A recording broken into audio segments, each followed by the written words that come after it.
Hi, everyone. Welcome to Breaking the Silence, a podcast produced by Angels Protection, Inc., where we uplift the voices of young women and mothers and the leaders, clinicians, and advocates working to transform the healthcare systems that shape their lives. I'm your host, Michaela Davis, founder and chairwoman of Angels Protection, Inc. And Her Voice in Healthcare is a series dedicated to women whose leadership is grounded not only in expertise, but in empathy. Women who understand that healthcare decisions, policies, and systems must center the voices of those most often unheard. This series honors women who lead with integrity, accountability, and an unwavering commitment to equity. And today's guest is a woman whose career has spanned clinical excellence, academic leadership, research innovation, executive coaching, and community advocacy. And those works have helped redefine how institutions approach patient-centered care, education, and health equity. That all to be said, I want to introduce our guest. Dr. Michele Halyard is a nationally respected physician leader, educator, and health equity advocate with more than 3 decades of experience in healthcare practice, medical education, research, and executive leadership. She's a professor of radiation oncology in the Mayo Clinic College of Medicine and Sciences and the Emeritus Vice Dean and Founding Dean of the Mayo Clinic Alex School of Medicine, Arizona campus. Dr. Michele retired from Mayo Clinic in June 2023 after a distinguished career that began in 1989 and included some of the institution's most senior leadership roles, a board-certified radiation oncologist and nationally recognized expert in breast cancer treatment.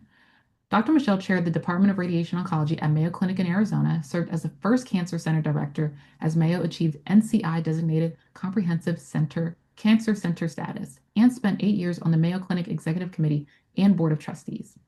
Beyond medicine, she's a trained executive and professional coach and a graduate of the College of Executive Coaching. She's the president of Halyard Coaching and Consulting, LLC, where she supports leaders within and beyond healthcare as they navigate purpose-driven leadership. Her commitment to health equity is deeply personal and community-centered. She is the immediate past president and co-founder of the Coalition of Blacks Against Cancer, an organization dedicated to education, survivorship support, and addressing cancer disparities within Black communities. Dr. Michele is an active member of the Links Incorporated, where she serves as the Western Area Health and Human Services Chair, and Alpha Kappa Alpha Sorority Incorporated, and these organizations that reflect her lifelong commitment, dedication to service, collective uplift, and intergenerational leadership. Her contributions have been widely recognized, including induction into the Arizona Women's Hall of Fame for recognition and as one of Arizona's most influential women. Across every chapter of her journey, Dr. Michele leads with vision, discipline, and a profound commitment to equity in healthcare and education. So I just want to take the time to say thank you so much for being part of the podcast today. Thank you for having me. I really appreciate it. So that being said, I kind of just want to start in asking to begin, what first inspired you to pursue medicine, and how did your early experiences shape the leader that you have become?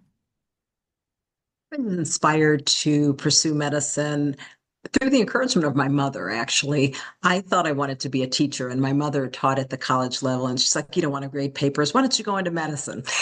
Part of that was rooted in the fact that I spent a lot of time as a young person going to the dermatologist. I developed vitiligo, which is I think people will know Michael Jackson, right, who lost his color through vitiligo. And so I developed that and spent a lot of time going to the dermatologist. And so had a lot of exposure to healthcare early on. And so when my mother said, "Well, why don't you be a doctor?" I'm like, "Oh, that sounds good." I didn't quite know what that meant, but I decided at 16 that that's what I would do, thinking I would go into dermatology, but wound up in oncology. I think it was the last thing that I thought I would do, but subconsciously, my mother had breast cancer when I was 5. And even though she survived till the age of 82 and lived a full life, I think really that probably influenced me at some level to pursue medicine as well. So what I'm hearing, your mom was very influential in your decision making early on, and then going into the field of oncology and advocating for breast cancer because seeing those experiences as you grew up and then seeing what your mom was going through to help others, which I think is really beautiful. It also influenced my research niche of patient-reported outcomes and quality of life. So it's where you actually survey patients about how they're doing rather than just having the doctor decide what side effects, how somebody's doing, which we often did in medicine. And my mother had breast cancer in the time when they did radical mastectomies, where they removed not just the breast, but the muscles, all of the lymph nodes, leaving with, swollen arm and disfigurement. And I saw her really suffer through that because she was only in her early 40s when she had breast cancer. And so she lived, like I said, till age 82. So I think that also influenced my research area of quality of life because so many times we can treat patients, but there's a profound impact on how they live their lives. And there's a difference between just surviving and thriving. So we have to hear what our patients are saying to us. I agree with that. And like, I guess also too, allowing the patients to be the driver of their care. And Yes, to me, I most feel like definitely. throughout your whole career, you've done that. So also too, like you've spent more than 30 years at Mayo Clinic. What core values anchored you throughout such a long and impactful career? I went to Mayo Clinic as a fellow, meaning that I had done my medical school and initial training elsewhere. And then I went to Mayo Clinic to do a couple of years of training additionally. And what I really gravitated toward was the value of the best needs of the patient or the only needs to be considered. And so really putting the patient at the focus, not profit, not any other things. All the physicians are salaried. It doesn't matter that you treat more or less patients, your salary is the same. And also, teamwork is emphasized. And so, those core values of putting the patient at the center of all that we do, as well as the teamwork where you can call on your colleagues. Nobody can know everything in medicine or any profession. And so where it's really uh, emphasized that you have to work as a team, those things really resonated with me. And so that's why I chose to join Mayo right after my training and stayed my entire career. No, I love that. And also too, like as founding dean, which is huge, and executive leader, how did you balance institutional and responsibility with personal purpose and service? I had always been busy as anybody is as a practicing physician, but I chose my specialty, radiation oncology, with the purpose that it had relatively regular hours because I always knew that I wanted to have a family. And so when I had my family, I was not only doing practice, but I was actually doing some research a little bit at that time, but I also was doing a lot of administration. And so I had to learn that you have to take time for your family. You have to delegate some things. So was I the one that, you know, did all the laundry and did all the cooking and stuff? No, I had someone that helped, right? And so often we, particularly as women in professional fields, may feel that we have to do it all, but you have to delegate to others to help and to make sure. There's been nothing greater than the joy that my kids brought me as they were growing up and still do as an adult. So you have to just make time in your busy profession. Now that I am retired, I see that even more with my new granddaughter and soon to be grandson. It is a joy to be with them. When you're working, it's hectic, but it's well worth it. It's well worth it. But I even think now, like even through like as you're saying, like you're retired, like you're still working, like you're still working, Yeah. doing work in the community. It hasn't stopped. Yeah. It just looks a little bit differently. Um, so yeah, which I think is a beautiful thing, like being able to now like spend time with your grandkids, and show them like, oh, well, this is everything I have done. You can do this too. Yeah. So, which to me is just like that's that part of like the legacy that you're leaving.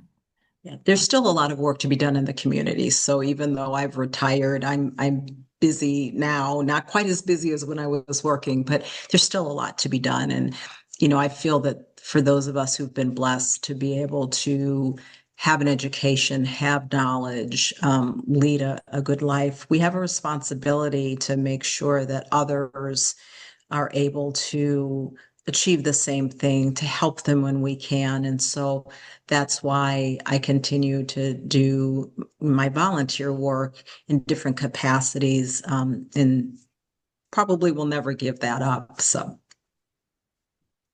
I love that. And also, like you've led operational integration across Mayo Clinic's national medical school campuses. What did that experience teach you about leading through complexity and change? we started our medical school up at Mayo Clinic in Rochester, Minnesota in the 70s. And so then it was decided approximately 2010, 2012 that there would be a medical school campus in Arizona that was under the auspices of the Rochester campus. And then also we had a campus in Florida, a 2-year campus. And so part of my job was to help make sure that, particularly for accreditation purposes, but also quality purposes across the enterprise, that we were all kind of singing from the same hymn book. We were doing the same things. We had the same outcomes in students. And so, what I learned from that particular situation is that if you really want to get something done that's complex, you have to draw upon the talents of everybody that's involved, and that people have very different talents. People had very different talents than I did. There were people that um, really understood the depths of medical education. And I came to the role as vice dean and dean of the Arizona campus, not out of an education background, but out of a senior leadership background. So I had to really say, I don't understand all of this, but I am counting on you and trusting you to help. And you do that in multiple different pockets. And then you also have to bring people with very different perspectives and backgrounds together to talk things out. When I take those little personality profiles, one of the things that I am is a harmonizer. So I like to bring people together and bring their talents together and try to find common ground as we're all acting as catalysts for change. And so that's kind of the approach that I've taken through leadership, listening to others and trying to get their opinion and get them engaged and get them involved and bring those talents and the things that motivate them and their passions to whatever we're working on to provide the best outcome. And also not to be threatened by people who are better at something. I want to surround myself with people who are better than what I can bring to the table. One, so that we get the best product possible, and two, that I can learn too. I love that, especially like as you said, not being afraid to be around folks that are better than you. Because I think a lot of times too, like people get nervous about that, and where sometimes folks will take on someone that is younger than them as a mentor, and they'll be their mentee, and then their mentee supersedes them, and now they just don't want anything to do with that mentee when you train them up, and we can now come together and do something beautiful. So I loved how you had that point. And also too, I kind of wanted to touch on how can academic medical institutions better cultivate inclusive, equity-driven leadership at the highest levels? That's a great question, particularly in today's environment about bringing in equity in any institution. I think we have to stop being threatened by others that aren't like us and recognize, particularly in healthcare, that we are serving people from many, many different backgrounds. And so we need many, many different voices and experiences and perspectives to bring the best care that we can to healthcare. But that the same can be said for any industry, I believe. Um, and so I think institutions have to be afraid not to stand up for inclusivity. That the terms have changed over the years. It's been equal opportunity, it's been diversity, it's been equity, it's been inclusion. My favorite, I think, these days is belonging. I think when people feel that they belong, that they're valued, they will bring their best selves to the table to help solve complex problems and to create the best work environments. Is it always easy to bring people together with different backgrounds? No. Sometimes it creates conflict, but a lot of times out of that conflict comes the best product possible. I agree with that, especially on belonging and folks feeling like they belong at a seat at the table, they belong within the organization, and that management is not making them feel bothersome or another employee making them feel bothersome, but that they are valued and important, and we can all come together and, you know, do best by the communities that we serve. And I also think that by having a welcoming environment of people who have different backgrounds, it helps to cut through that imposter syndrome feeling that sometimes people will feel when they are the one, the only, the first in a generation, worried that they'll be the last in the generation. And I think that you don't get the best out of the people that are within your organization when they don't feel like people are viewing them as being worthy of being there. When they are, they're just as capable. It's a sad thing when you see bright young individuals in particular who don't want to speak up, who don't want to show their true selves, who don't want to bring their bright ideas for fear of that they're not good enough, because they're losing out, but we're losing out of their talents as well. I wholeheartedly agree with that. And I think it's important to, with younger leaders, I could definitely like speak for myself, um, like wanting to speak to folks that have years of experience. Sometimes it could be daunting because you might think they might say no, but the worst thing they could say is no. They might tell you yes. And that has been, I could say, like the most beautiful thing for me. Um, like even with like doing this podcast with you, and you said yes to me, and that made my day. Just to like be able to have conversations um, with individuals that know more than me, are tenured, have years of experience, and I can learn from that is so valuable. So I think sometimes too, my generation just might be a little bit intimidated or think that they're not ready to have those conversations. As I look back over my career, I was kind of placed into senior leadership really early on. I had only been about 6 years on staff in my mid 30s and went on some of the highest levels of leadership. And it was extremely intimidating, but I felt that, well, you're here at the table. And so they put you better start sharing ideas. And so once I was able to kind of get over that fear of being viewed as somebody who didn't really understand or know, then I do think I brought contributions to the organization, to be seen in different ways than the perspective that was currently available.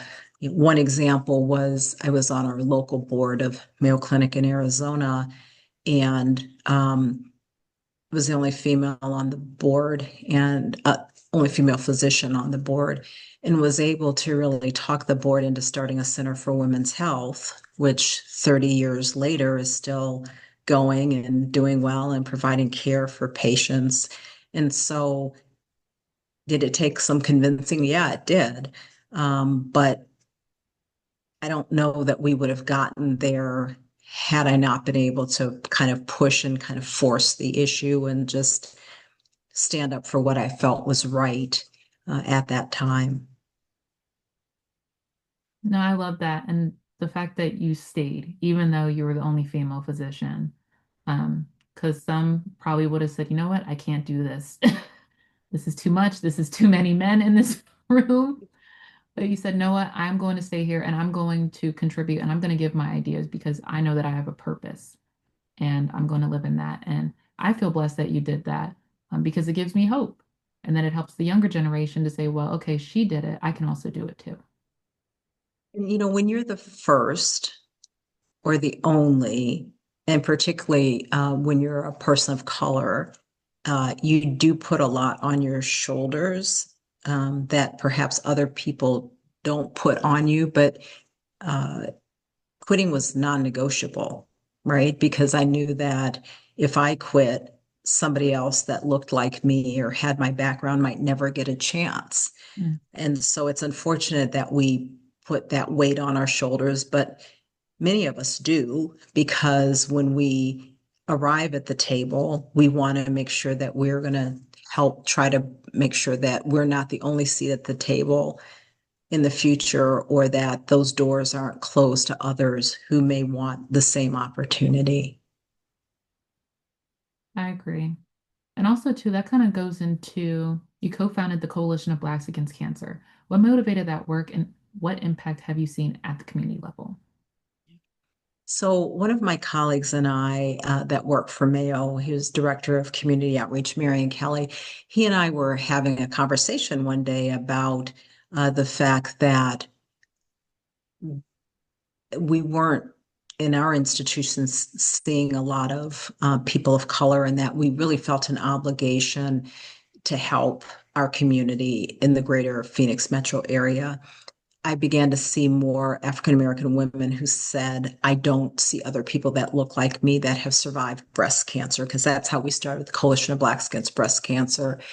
And so we went out to the community and we asked them, what is it that you need related to breast cancer? And there were really two things. One was education of the community about the need for screening and diagnosis and treatment, and then also support. So that's really how our organization was born, was listening to what the community needed and wanted. And so we launched in 2010. And then in the early, right around COVID, we launched the Coalition of Blacks Against Prostate Cancer, which took a while to get off the ground because of COVID, but that it has been added. And so therefore we've become the Coalition of Blacks Against Cancer, with two organizations under it: Coalition of Blacks Against Breast Cancer, Coalition of Blacks Against Prostate Cancer. Both breast and prostate cancer, the mortality or death rate is significantly higher in Black men and women than it is in other populations. And so we're hoping that through education about the importance of screening, but also the importance, if you do have a diagnosis, how to get treated, how to, early diagnosis, early treatment, following through on treatment, and providing that support that survivors need. Those are what really have driven our organization. And as you were talking about like education and research too, what gaps still exist in addressing cancer disparities in Black communities, and how can healthcare systems do better? There are many gaps. Some of it's access to high quality care, and a lot of that is driven by what insurance do you have, what providers um, uh, are available to you. There are gaps related to the cultural competence, where there are, even though medical students and other health professionals are taught somewhat to interact with other individuals that are maybe different than them, sometimes that doesn't necessarily translate into patients really being heard. The healthcare system is very complex to navigate. Insurance is just one piece of it, and so we don't have as much great healthcare navigation to help people go through the system, understand what questions to ask, make sure their questions are answered in a way that resonates with them and that they understand.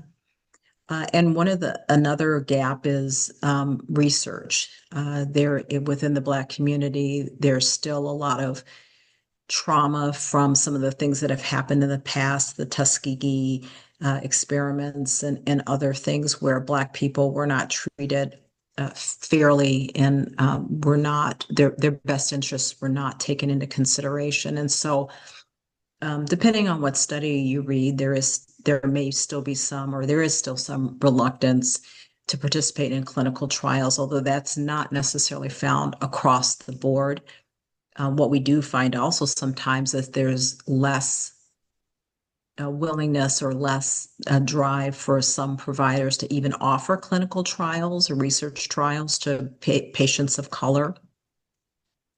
And that's for a variety of reasons. And why is that important that we are part of research? It's important because we need to know that do drugs or other interventions work the same way, right? In people who have different backgrounds. And it's really important to know that so that we get the best outcomes for all populations of people.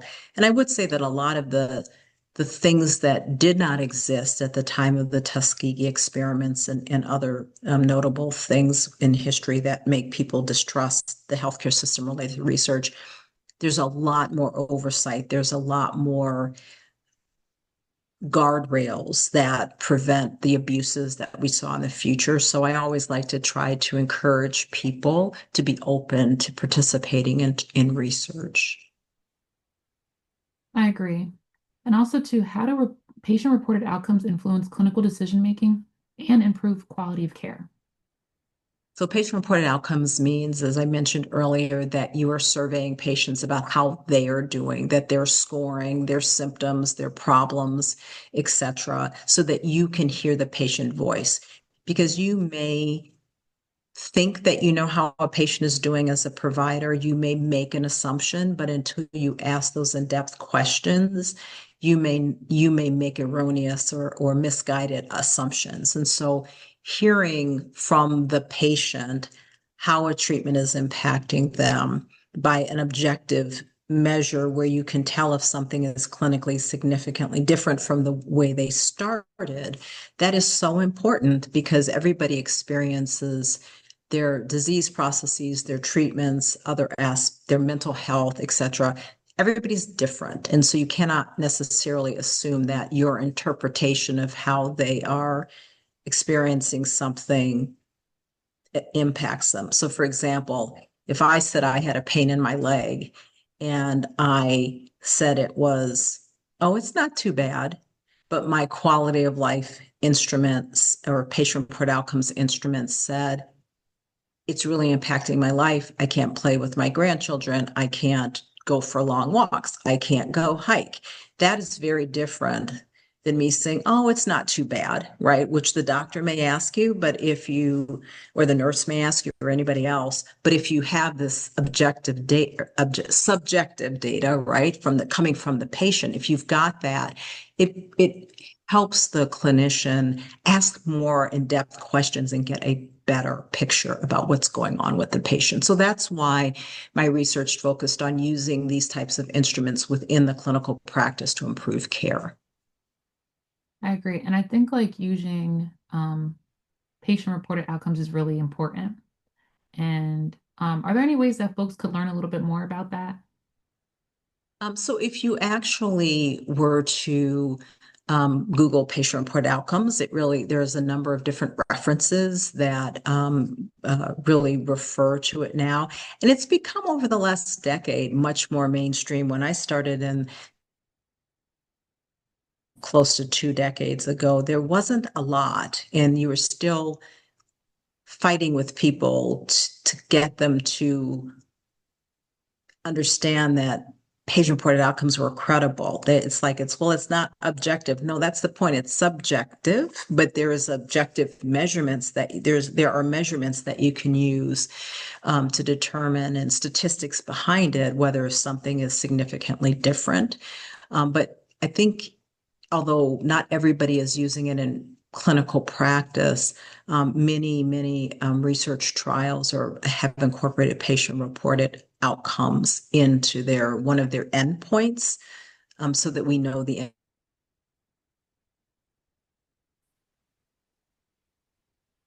No, thank you so much for that.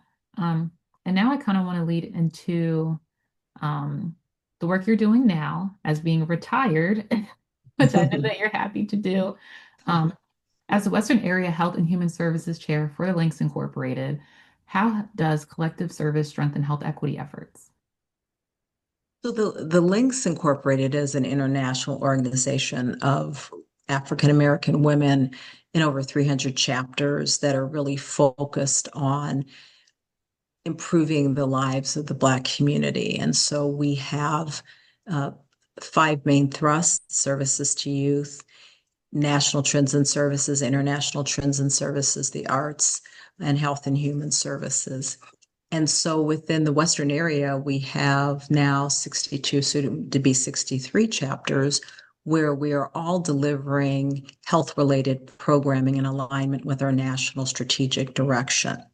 And so you have thousands of women in their chapters who are doing assessments within their community of what's needed, and they are bringing resources and expertise to those communities to improve the lives of the community members that they serve. So with Health and Human Services, we're links connected to promote Black family wellness. And we have programs related to cardiovascular disease, Alzheimer's, diabetes, a whole host of different things, kidney disease, sickle cell. I mean, the list goes on and on. And every chapter is doing something a little bit differently, but it's all within a portfolio or a menu of things that our national leaders have deemed as high priority for us. Bringing together expertise of people, not all of whom or many of whom aren't in healthcare, but they want to help their communities. Uh, it just harnesses that collective drive to improve those communities in which we live and serve. And so, as they say, many hands make light work. We've got a lot of work to do within healthcare.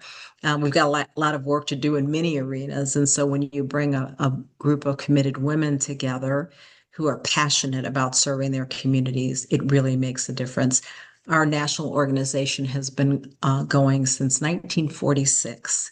And so we have decades and decades of experience of bringing impactful programming through connection with our communities to improve the lives of those communities. And I think it's a beautiful thing when African American women come together and are able to work together as a collective to help the Yes. community. And to Yes. me, the Links Incorporated has done that. I am just Mhm.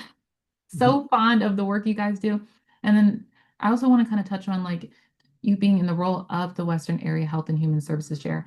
How have you been able to also balance like personal life as well too? Because I know that could be a lot as you're managing all those chapters and women that are in those chapters and the work they're Well, doing. luckily, our goal for those, myself and those who are on my leadership team or committee, is to make sure that we're a resource for those people, those women in their own individual chapters that are leading health and human services facets, as we call it, or committees, so that we can make sure that if they have any questions, if they need resources, et cetera, that we can do our best to support them.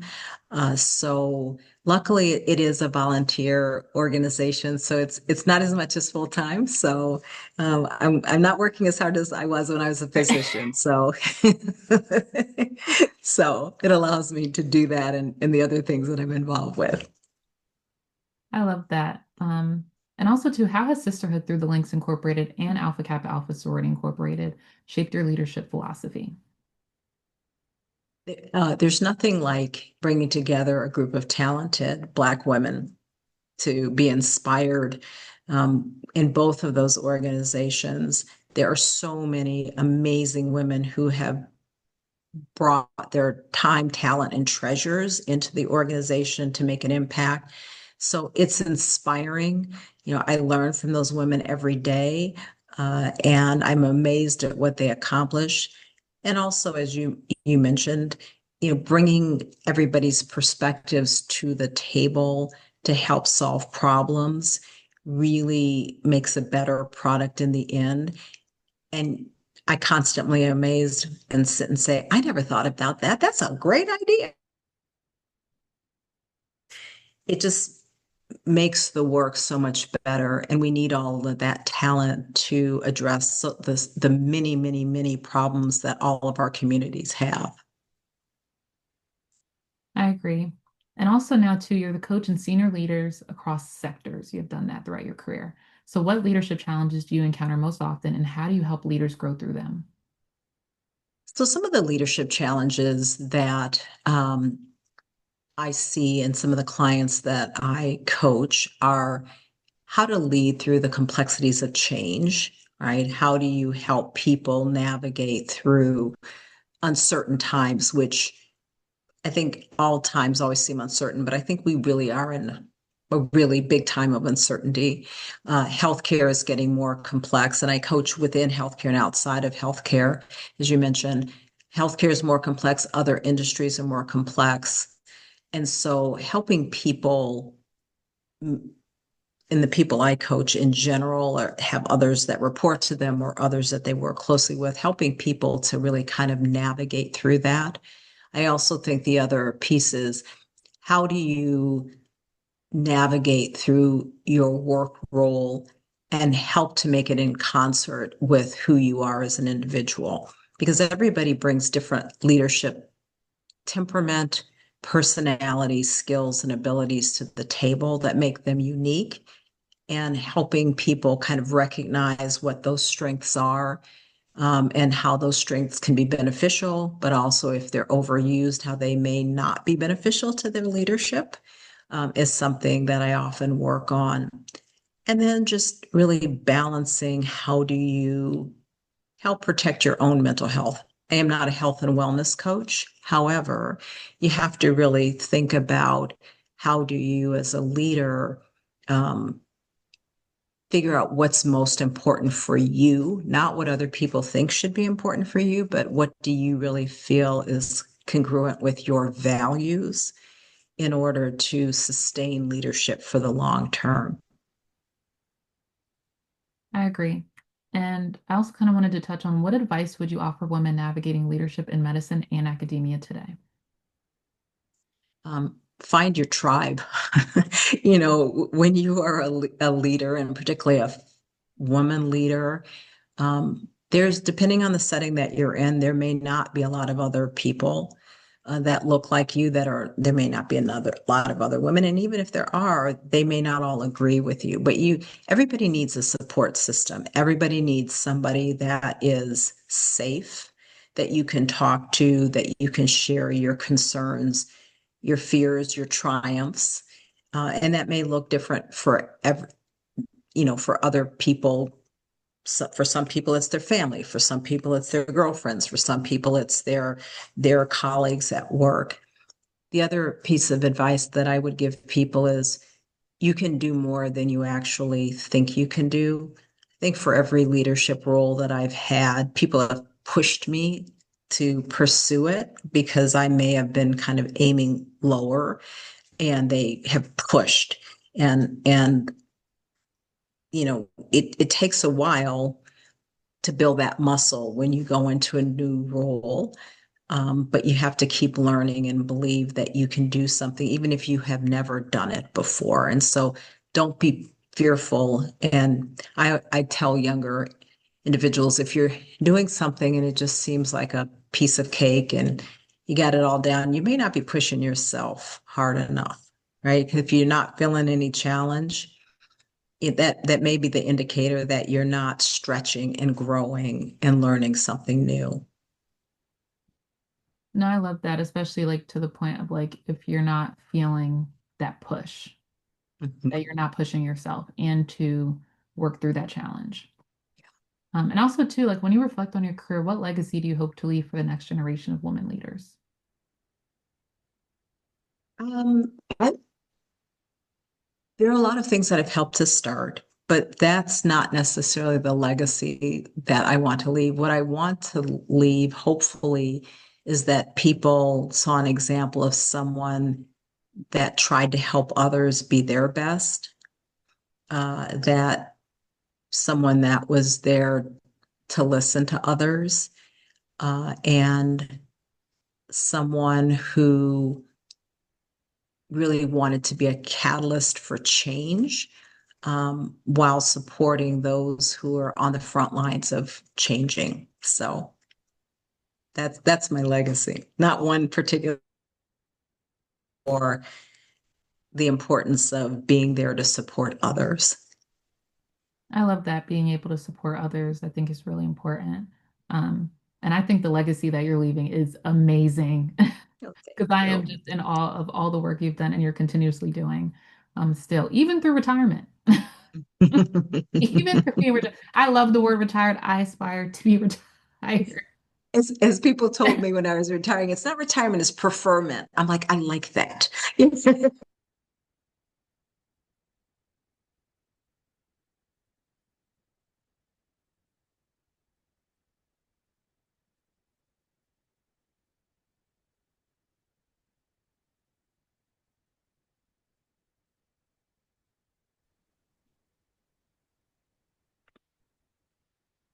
And also, too, if you could redesign how institutions approach leadership development, what values would you prioritize?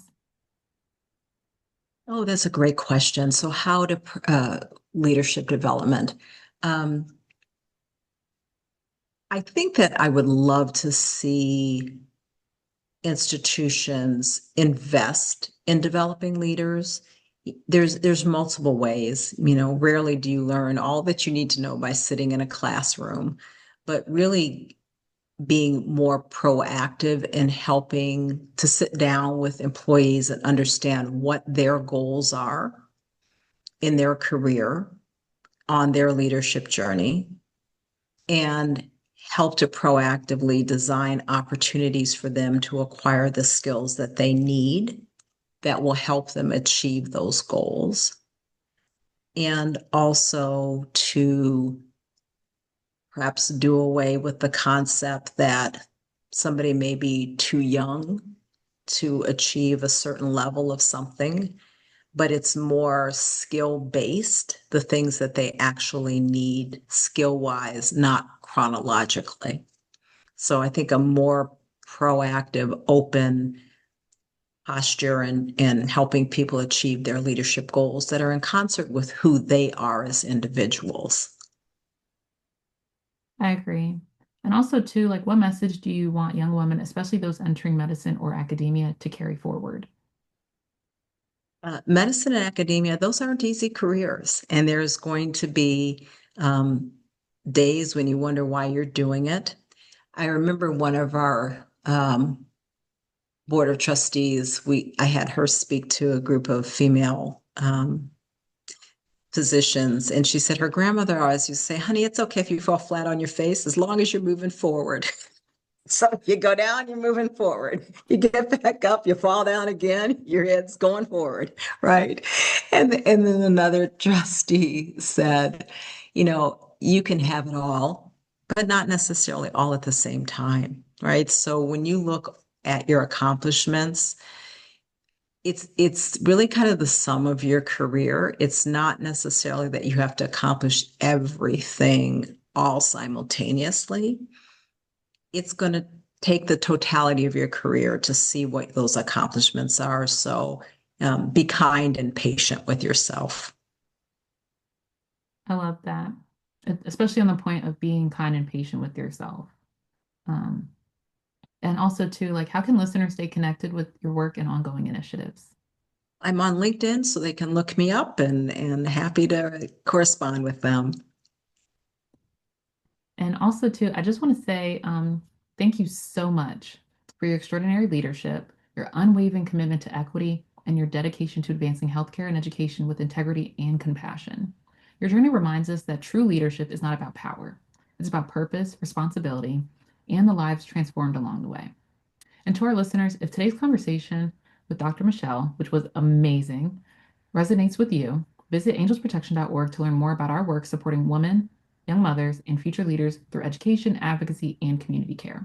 And always remember, silence protects systems, not people. So let's keep breaking it together. Take care, everyone.